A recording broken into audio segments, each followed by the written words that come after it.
I can't wait to get everybody's thoughts on this. 713-572-4610. Those of you on YouTube and Twitch, jump in here. There are reports out here.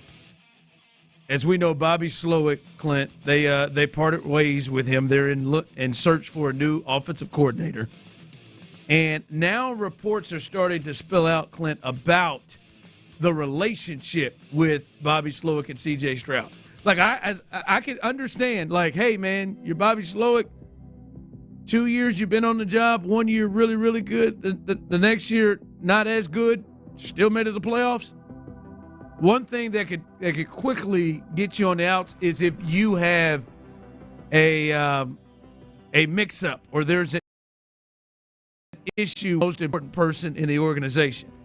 And right now, 1A, 1B, it's C.J. Stroud. Him and D'Amico, the two most important people in the organization. Stroud House.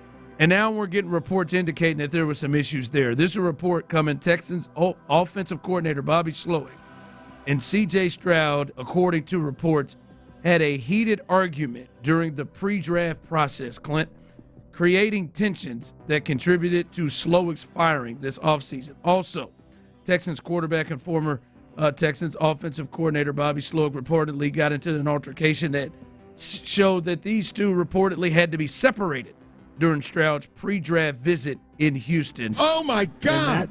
Per ESPN 97.5. Stroud apparently told other teams his meeting with the Texans was, quote, terrible. Oh, no. Well, wow.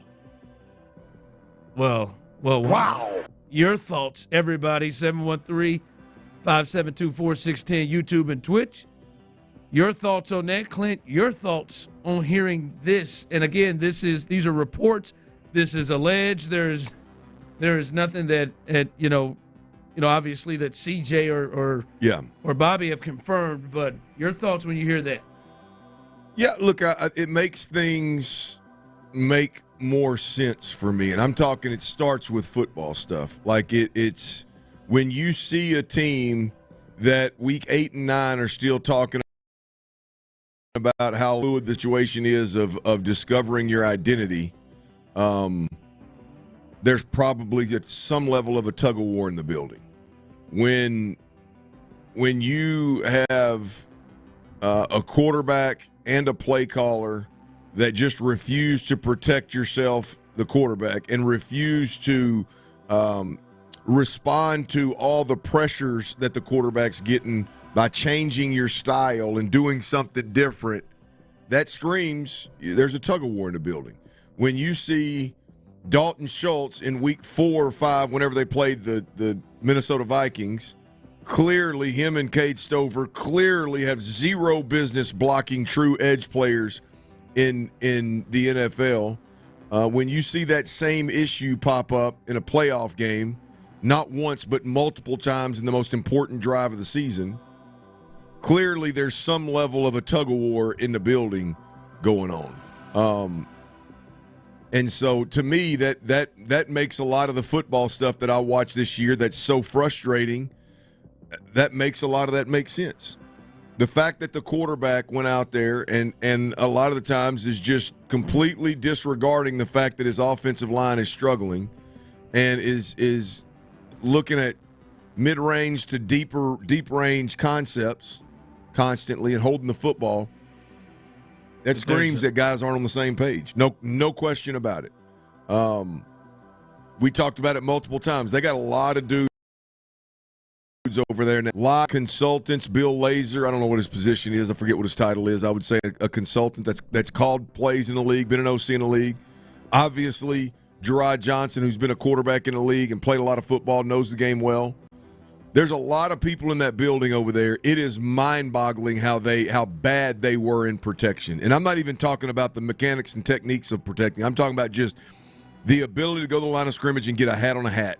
Dang it, Bobby. The ability to go to the line of scrimmage and say, hey, CJ, all these guys that are roaming around over to your left, we got them. You check the guy to the right. If he doesn't come, we got you protected. Like the very basic protection stuff was blown consistently this year and was made very, very, very, very difficult.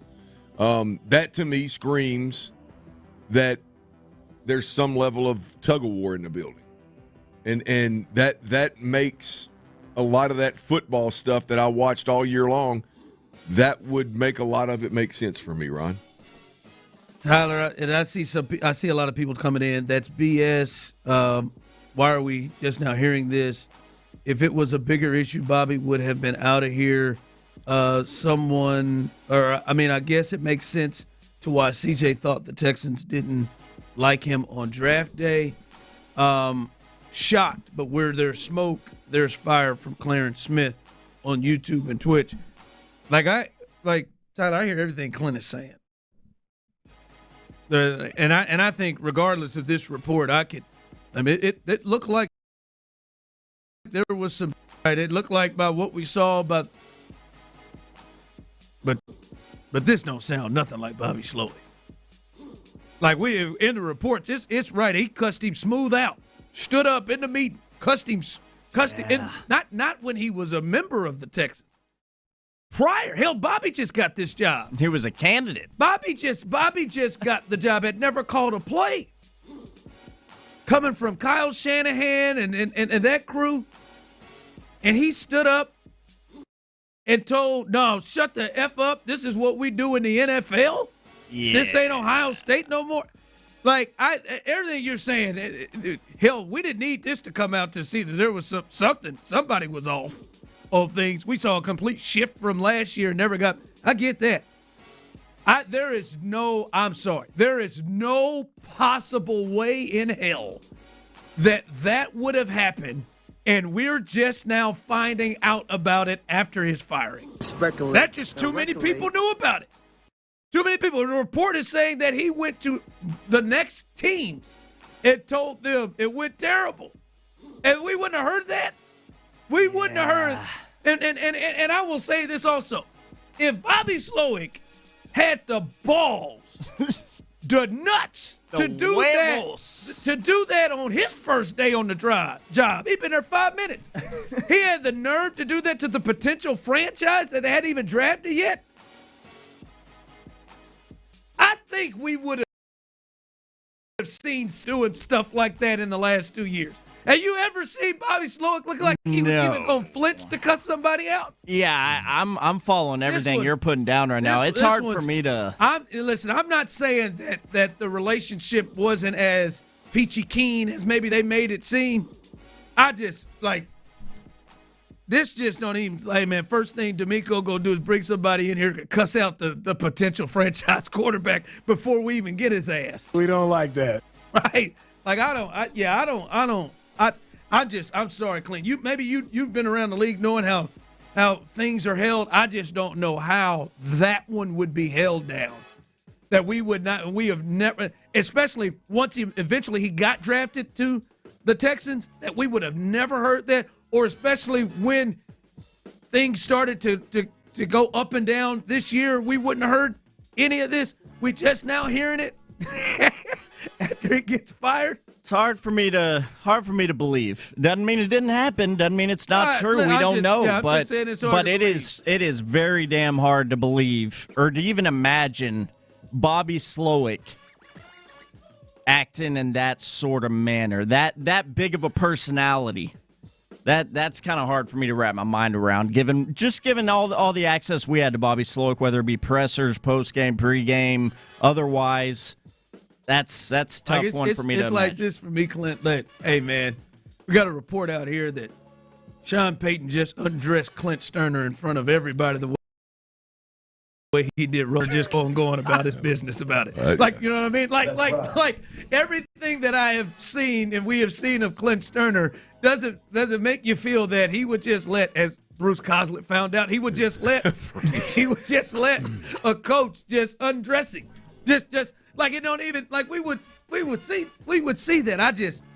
That one is I think clearly there was issues, and I would even go out on the limb to say clearly the relationship maybe got to a space where they felt like Bobby doesn't work here.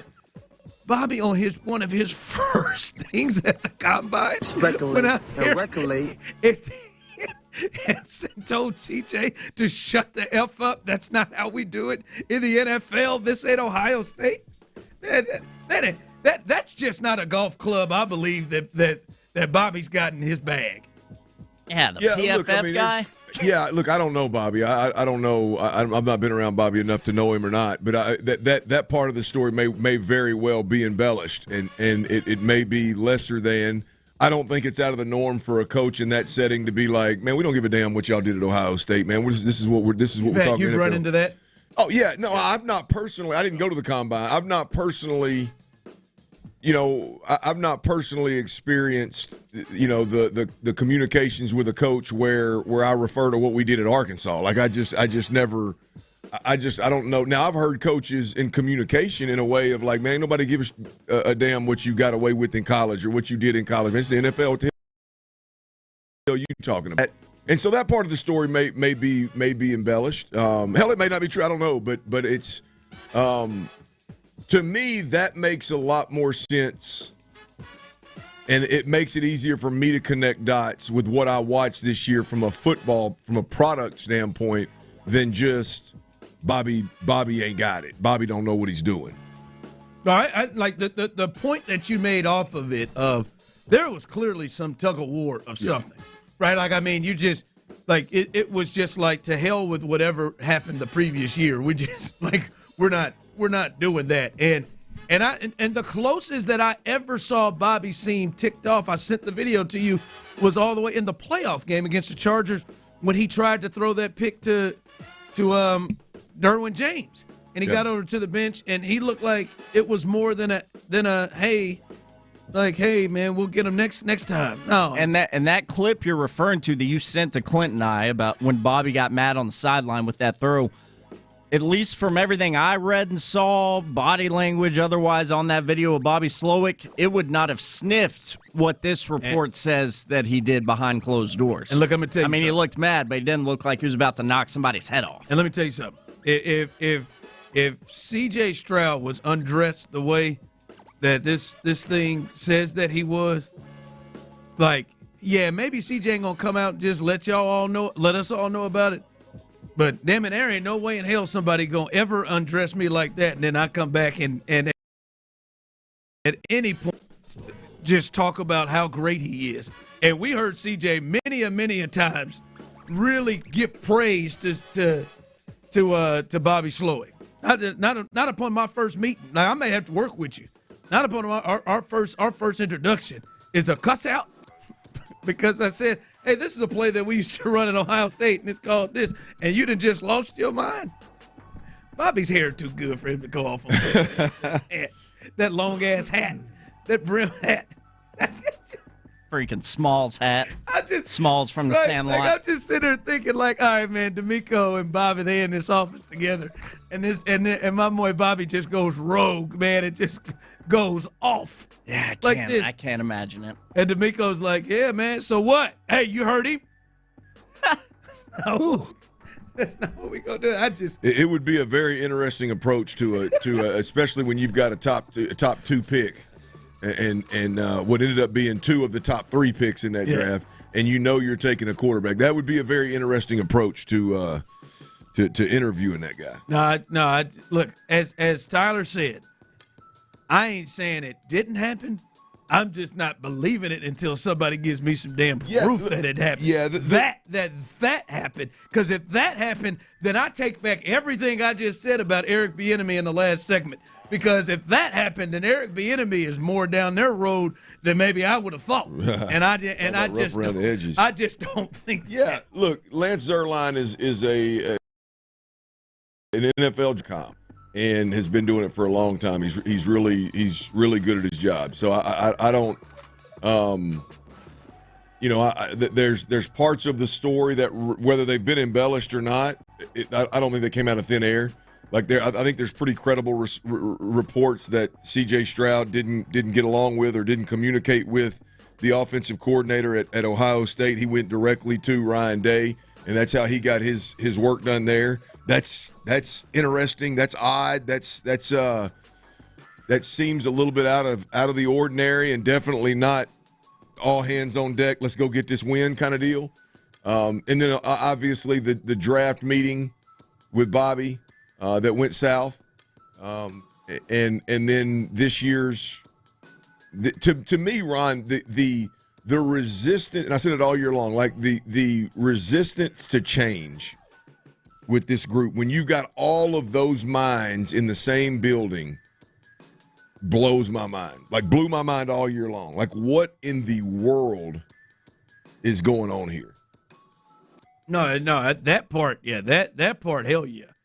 Clearly something, and we clearly see that the Texans felt something had to be done because they went ahead and moved on from it. They made a move and broke that up. Well, and moving on from it, and now, like, with knowing that, like a Gerard Johnson hire from inside the building, to me, is more likely.